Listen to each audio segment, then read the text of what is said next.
الأسنان هي أول حاجة الناس بتشوفها لما تبتسم، بس في ناس بتغسل سنانها مرتين في اليوم وبتفتكر كده إنها بتحافظ عليها، وفجأة تلاقي تسوس أو كسر أو ألم في العصب. طب إزاي؟ السبب الحقيقي مش في إنك ما بتغسلش، السبب في إنك ممكن تكون بتعمل عادات غلط كل يوم بتدمر سنانك من غير ما تاخد بالك. في الفيديو ده هقولك على 5 عادات شائعة جدا بتأذي الأسنان بشكل خطير، وهتتفاجئ إنك بتعملها فعلا. اولا، استخدام الاسنان كأداة. اول عادة واكتر واحدة بشوفها في الناس استخدام الاسنان كأداة، يعني تفتح كيس شيبسي، تشد بلاستر، تمسك حاجة باسنانك علشان ايدك مش فاضية. بس اللي الاغلب الناس مش عارفاه ان ده ممكن يسبب شروخ دقيقة في المينا، ومع الوقت الشروخ دي ممكن توصل لطبقة العاج وتسبب حساسية او حتى كسر فعلي في السنة. في حالات بتيجي باسنان مكسورة وبنسأله عملت ايه، بيقول ان هو كان بيفتح حاجة بسيطة. الاسنان مش فتاحة ومش مقص ومش علبة ادوات، هي نسيج حي، ومرة لما يحصل فيها كسر او ضرر ما بيرجعش طبيعي تاني. ثانيا، التفريش العنيف.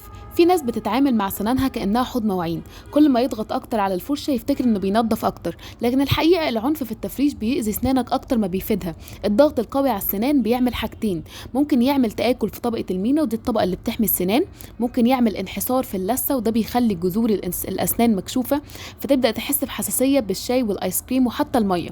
الحل ان احنا نستخدم فرشة ناعمة سوفت ونمشي بحركات دائرية خفيفة. التفريش مش عضلات، التفريش فن.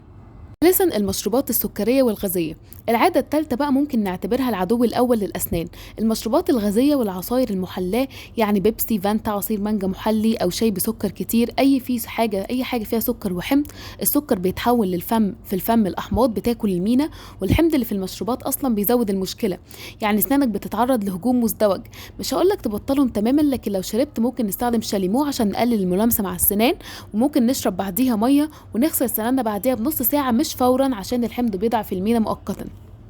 رابعا، النوم بدون غسل الأسنان، ودي عادة للأسف ناس كتير بتكسل تعملها: إنك تنام من غير ما تغسل سنانك.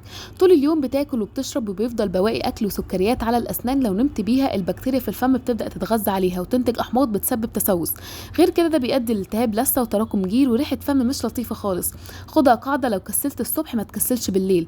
غسيل الأسنان قبل النوم أهم من أي وقت تاني. خامسا، استخدام خلة الأسنان المعدنية أو أوعية حادة.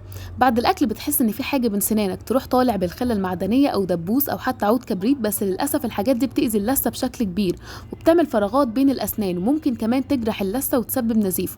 البديل الصح إن احنا نستخدم خيط الأسنان أو أي فرش بين الأسنان الصغيرة، آمنة ولطيفة وبتنضف كويس من غير ما تبوظ شكل الأسنان. في الآخر، صحة فمك مش بس شكل اسنانك، هي جزء من ثقتك، من كلامك ومن راحتك كل يوم. ابدأ من النهاردة وابدأ بإلغاء العادات دي من يومك، وما تنساش تشترك في القناة عشان تشوف باقي الفيديوهات اللي هتخلي ابتسامتك صحية وجميلة. واكتب في التعليقات ايه عادة من ال5 دي كنت بتعملها ومش واخد بالك، واشوفكوا الفيديو الجاي.